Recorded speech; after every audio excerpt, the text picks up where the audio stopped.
kata teamwork itu harus diakui menjadi salah satu hal yang sering kali dipenjarakan dalam setiap kabinet-kabinet terdahulu. Ini koordinasi gimana sih? Ya. Ini urusan satu menteri dan yang lainnya sering kali bermasalah. Tapi ramai juga di media Pak Luhut dan Pak Bu Susi ini katanya sering kali berbeda pendapat nih soal investasi asing. Juga, saya BB aja sama beliau, enggak ada. Ada kali lagi muncul Bu Susi nggak suka dan kemudian bisa menarik diri. Saya enggak pernah. Saya ngakui apa yang dibuat Bu Susi itu mengenai illegal fishing itu saya suatu pencapaian yang bagus. Nggak ada. Orang aja mengkreat macam-macam.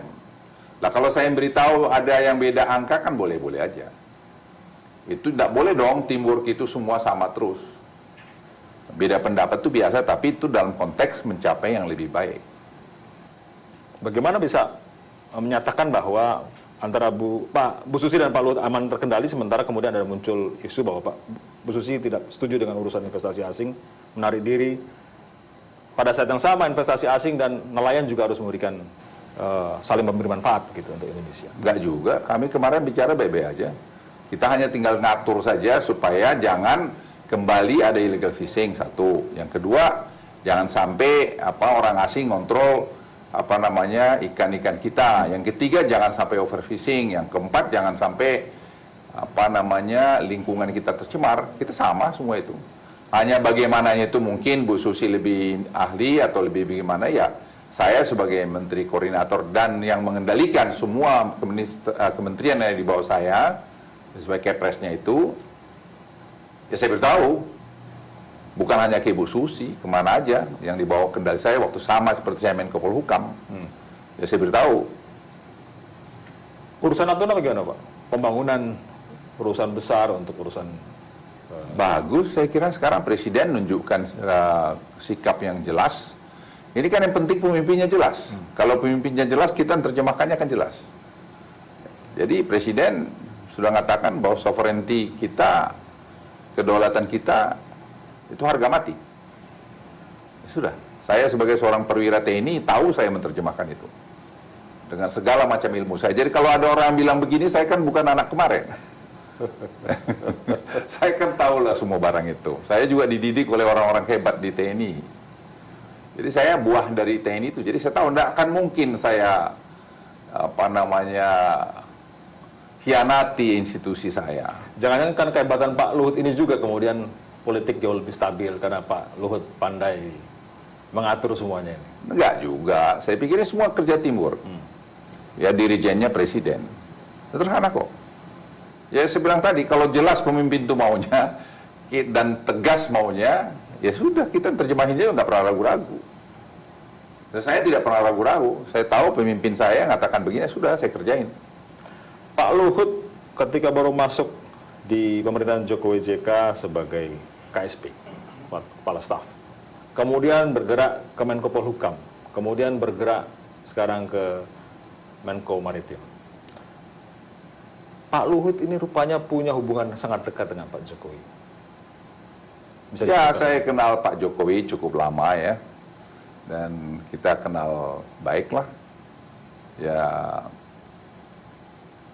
Ya mungkin beliau percaya sama saya atau dia menilai, kan saya nggak tahu. Itu kan sekarang Presiden itu adalah atasan saya. Ya terserah beliau aja. Ya beliau saya cocok, ya saya jalankan. Kalau saya nggak cocok, saya sampaikan nggak cocok kan.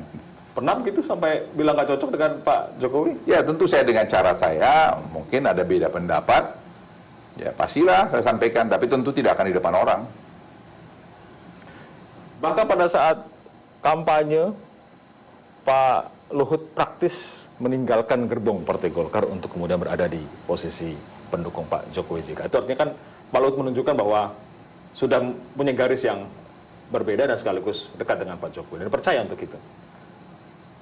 Pada posisi sebagai Menko Polhukam itu terlihat jelas sekali bahwa Pak Luhut bisa mengatur soal politik. Saya dalam hidup saya itu tidak pernah abu-abu gitu ya. Saya mungkin diajari oleh para senior saya di TNI, sikap itu harus jelas gitu. Ya kamu A, B, B. Dan itu mewarnai hidup saya. Dan saya tidak mau, kalau saya katakan tadi sama Anda tadi, ya kalau saya setuju dan saya anggap itu yang pas, saya akan dia. Ya kalau tidak, ya saya diam. Dan kalau bertentangan dengan nurani saya, ya saya ya minta maaf, saya nggak setuju gitu. Dengan cara saya tentunya. Dengan cara itu sangat dipercaya karena praktis Pak Luhut selalu mendapat tempat walaupun Ya ada saya tidak partai pernah pendukung ini. mungkin yang bohongi atasan saya tidak mau, dan itu saya pikir penting, itu dignity kita itu penting. Dan saya seumur seperti ini, dengan segala macam pengalaman saya, dan saya selalu tentu melihat keluarga saya, anak cucu saya.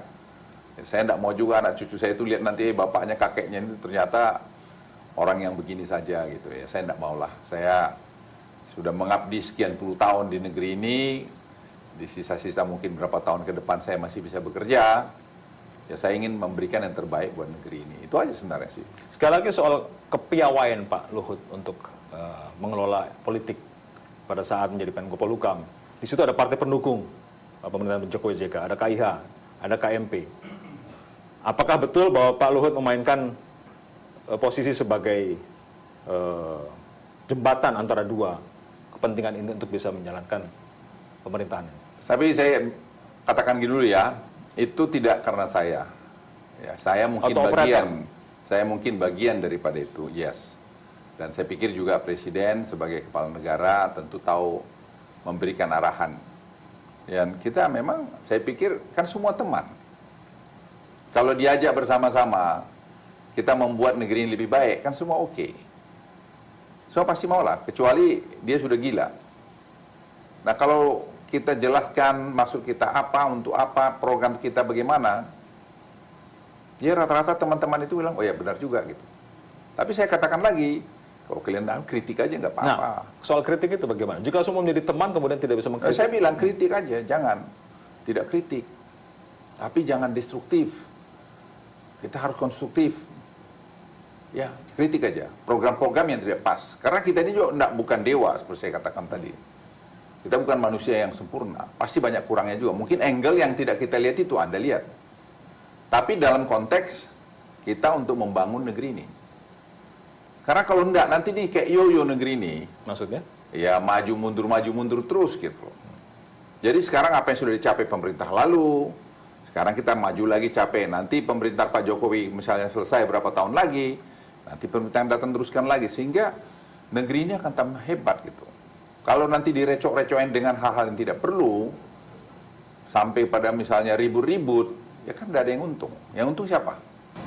Mengelola salah satunya soal reklamasi, soal perbaikan situasi di pantai Jakarta terutama. Posisi Pak Luhut terhadap